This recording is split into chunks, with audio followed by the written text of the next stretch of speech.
Group 2 అంటే టోటల్గా 4 papers. ఈ 4 పేపర్స్కు సంబంధించి రాష్ట్ర వ్యాప్తంగా దాదాపుగా 4-5 lakhs మెంబర్స్ మనకి ఎగ్జామ్ రాస్తారు. ఉన్న పోస్టులు కేవలం 1000 లోపు పోస్టులే ఉండే అవకాశం ఉంది. ఎప్పుడు 783 పోస్ట్ 763 పోస్టులు సమయం ఉన్నట్టు 83 83 ఓకే 783 పోస్టులు. ఈ 783 పోస్టులకి 4-5 లక్షల మంది కాంపిటీషన్లో మనం జాబ్ కొట్టాలంటే మన ప్రిపరేషన్ అనేది ఇతరుల ప్రిపరేషన్కి ఎట్లా డిఫరెంట్గా ఉండాలి ఏందనేది ఒక్కసారి మీ మాటల్లో. పేపర్ 1, 2, 3, 4 ఉంటాయి గ్రూప్ 2లో. ఓకే. పేపర్ 1కి సంబంధించి main core subjects Indian history, Telangana history, current affairs, mental ability and general English. Okay. ఇంకా ఇవి కాకుండా ఇతరాలు కూడా ఉంటాయి. ఓకే. అయితే నేను కరెంట్ అఫైర్స్ పార్ట్కి సంబంధించి ఈనాడు పేపర్ చదువుతూ అవి రాసుకోవడం, డైలీ నోట్స్ తయారు చేసుకోవడం, దాంతోపాటు ఇంకొకటి ప్రైవేట్ మ్యాగజైన్ కూడా ప్రిపేర్ అవ్వడం జరిగింది. అదేవిధంగా హిస్టరీకి సంబంధించి ఇండియన్ హిస్టరీకి సంబంధించి తెలుగు అకాడమీ బుక్స్, ఇంకొకటి ప్రైవేట్ ఆథర్ బుక్ బాగా ప్రిపేర్ అవ్వడం జరిగింది. అదే తెలంగాణ హిస్టరీకి సంబంధించి తెలుగు అకాడమీ బుక్ పూర్తిగా అవగాహనతో చదవడం జరిగింది. ఇంకా అయితే వీటితో పాటు నాకు ఫస్ట్ పేపర్లో 75 మార్క్స్ వచ్చాయి. అయితే మిగతా వాళ్ళతో పోలిస్తే ఇవి తక్కువ మార్కులే అనిపించింది నాకు కూడా. అవును. అయితే ఈ రెండింటిలో నాది arts background, so general English plus mental ability కొంచెం డ్రాబ్యాక్ అనిపించింది. మెంటల్ ఎబిలిటీలో కొంచెం తక్కువ అనిపించింది. ఫస్ట్ పేపర్లో నేను తక్కువ మార్కులు సాధించడానికి ఇది ఇబ్బంది అనిపించింది. ఓకే. అంటే మెంటల్ ఎబిలిటీ దాదాపుగా 20 పైన క్వశ్చన్స్ వచ్చుంటాయి, ఇటు ఇంగ్లీషు 20 పైన క్వశ్చన్స్ వచ్చుంటాయి. ఇట్లా ఏమైనా మీకు ఇబ్బంది అనిపించుండొచ్చు. అంటే you are in Telugu medium background. Yes sir. Okay. ఈ తెలుగు మీడియం బ్యాక్గ్రౌండ్ మూలంగా ఇంగ్లీషు 22-25 మార్క్స్కు వచ్చింది. అవును సార్. నెక్స్ట్ 22-25 మార్క్స్కి మెంటల్ ఎబిలిటీ వచ్చింది. అవును సార్. ఇట్లా ఎన్ని మార్కులు వచ్చినాయి ఆ రెండింటిలో? అయితే గత గ్రూప్ 2లో రెండిట్లో జనరల్ ఇంగ్లీషు, మెంటల్ ఎబిలిటీ రెండు కలిపి జనరల్ ఇంగ్లీష్లో 20 మార్కులు, మెంటల్ ఎబిలిటీలో 27 మార్కులకి, మొత్తం 47 మార్కులకి ఆల్మోస్ట్ 1/3. ఓకే. ఫస్ట్ పేపర్లో almost 1/3% general English, mental ability నుండి రావడం జరిగింది. నా స్కోర్ తక్కువ రావడానికి కూడా కారణం ఏంటంటే మెంటల్ ఎబిలిటీ. నాకు అవుట్ ఆఫ్ 27లో just I got 8 marks only. So general English పార్ట్కి వచ్చేసరికి నేను మహేంద్ర గురు ఆన్లైన్ వీడియోస్ చూసి ఆ నోట్స్ ప్రిపేర్ చేసుకోవడం జరిగింది. నేను ముందే ఎక్స్పెక్ట్ చేశాను ఇది కొంచెం డిఫికల్టీగా ఉండే అవకాశం ఉంటుంది అని చెప్పేసి నేను ఆ విధంగా ప్రిపేర్ అవ్వడం జరిగింది. సో నేను ఆ విధంగా 20కి 13 మార్క్స్ తెచ్చుకోగలిగాను ఇంగ్లీష్లో. Okay, right. అంటే ఇప్పుడు ఈ ఆర్ట్స్ బ్యాక్గ్రౌండ్ మూలంగా మ్యాథ్స్ డాటా అనేది ఇబ్బంది పడ్డారు అనేది మీరు చెప్తున్నారు. అది అధిగమించడానికి మ్యాథ్స్ వాళ్ళైనా నాన్ మ్యాథ్స్ వాళ్ళైనా డాటాని ఎట్లా ప్రిపేర్ అయితే బాగుంటుందని మీకు అనిపించింది ఎగ్జామ్ రాసిన తర్వాత? నేను ప్రిపేర్ అయ్యాను, కొంచెం చేయగలను అనిపించింది. కాకపోతే టైం మేనేజ్మెంట్ అక్కడ చాలా కీలకమైంది సార్. ఓకే. కొంచెం టైం కూడా మేనేజ్ చేసుకొని కొంచెం ప్రాక్టీస్ ఎక్కువ చేస్తూ కొంచెం టైం మేనేజ్ చేసుకుంటే సాధించవచ్చు. అంటే మీకు ఆ 150 మార్క్స్కు 2.5 అవర్స్లో కంప్లీట్ చేయాలి మనం.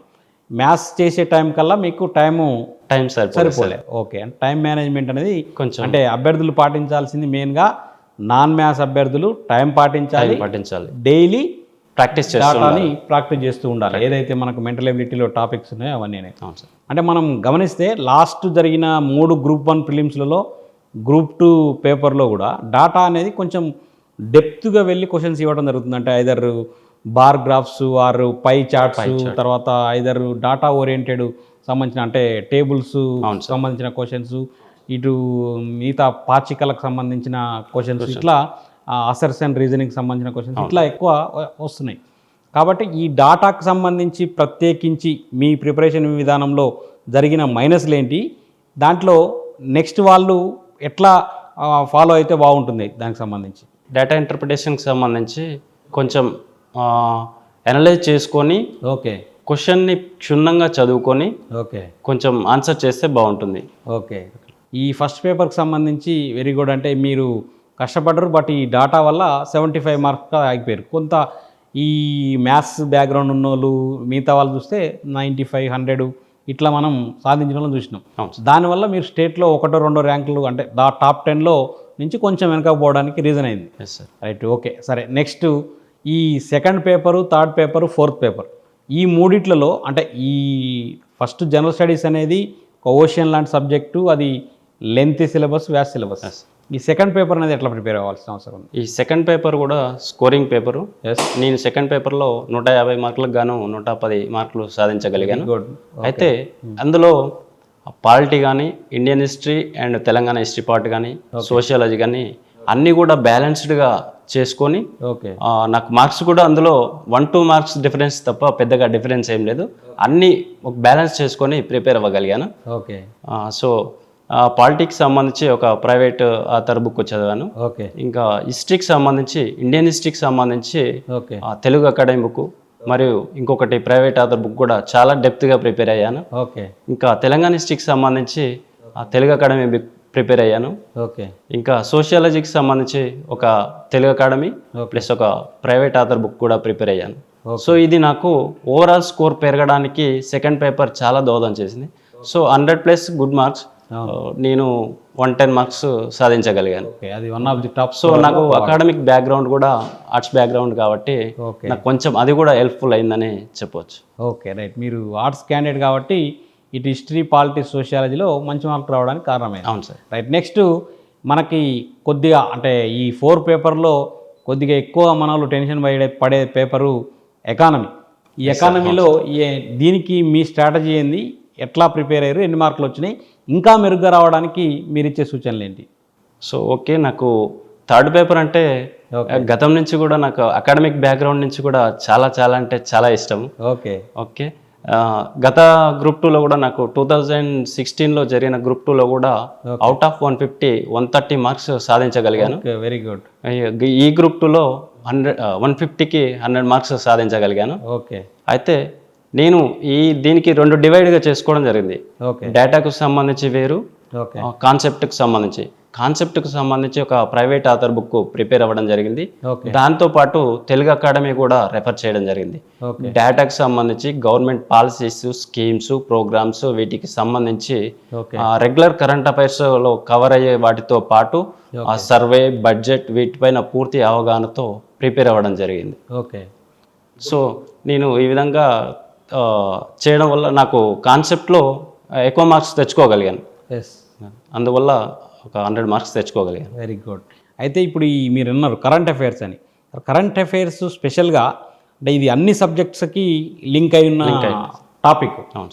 ఈ కరెంట్ అఫైర్స్కి సపరేట్గా ఎట్లా ప్రిపేర్ కావాలి అంటే మీరు ఏ విధంగా నోట్స్ ప్రిపేర్ చేసుకున్నారా లేదా ఎట్లా అయ్యిండ్రు? కరెంట్ అఫైర్స్లో అన్ని దాదాపుగా మ్యాక్సిమం మార్కులు సాధించాలంటే ఎట్లా చదివితే బాగుంటుంది? సో కరెంట్ అఫైర్స్ అనేది పెద్ద సబ్జెక్ట్ సార్. ఓకే, ఇది నాట్ ఓన్లీ ఇది అన్ని సబ్జెక్ట్స్తోనే రిలేటెడ్ అండి. Current affairs related to economy, current affairs related to polity, okay, current affairs related to science and technology, okay, ఇక అదర్ ఇష్యూస్ ఆల్సో. ఓకే, అయితే వీటిని చాలా క్లియర్గా చదువుకోవడం చాలా బెటర్. నా ఆలోచన ప్రకారం ఒక నోట్స్ తయారు చేసుకుంటే బాగుంటుంది. Subject wise polity, economy, science and technology ఇట్లా చదువుకుంటే ఎక్కువ మార్క్స్ సాధించవచ్చు. అయితే పేపర్ మాత్రం రెగ్యులర్గా ఫాలో అవుతూ రాసుకుంటే బాగుంటుంది. ఓకే, రోజు డైలీ కరెంట్ అఫైర్స్ నోట్ చేసుకుంటే మంచిగా మార్కులు సాధించే అవకాశం ఉంటుంది అంటున్నారు. అవును, రైట్. ఓకే, మరి ఈ ఎకానమీలో డెవలప్మెంట్ అనే ఇంకో పార్ట్ ఉంది మనకు, third part, Indian economy, Telangana economy కాకుండా అది ఎట్లా ప్రిపేర్ కావాలో కొంచెం అది ఏంది డ్రై టాపిక్ అంటే ఎక్కువ మనకు టచ్లో లేని టాపిక్స్ అవన్నీ కూడా. కొంచెం డెవలప్మెంట్ పార్ట్కు సంబంధించి నేను ఒక ప్రైవేట్ ఆథర్ బుక్ ప్రిపేర్ అవ్వడం జరిగింది. ఓకే, కొంచెం కాన్సెప్ట్ నేర్చుకోవడం వల్ల కొంచెం ఎక్కువ స్కోర్ సాధించే అవకాశం ఉంటుంది.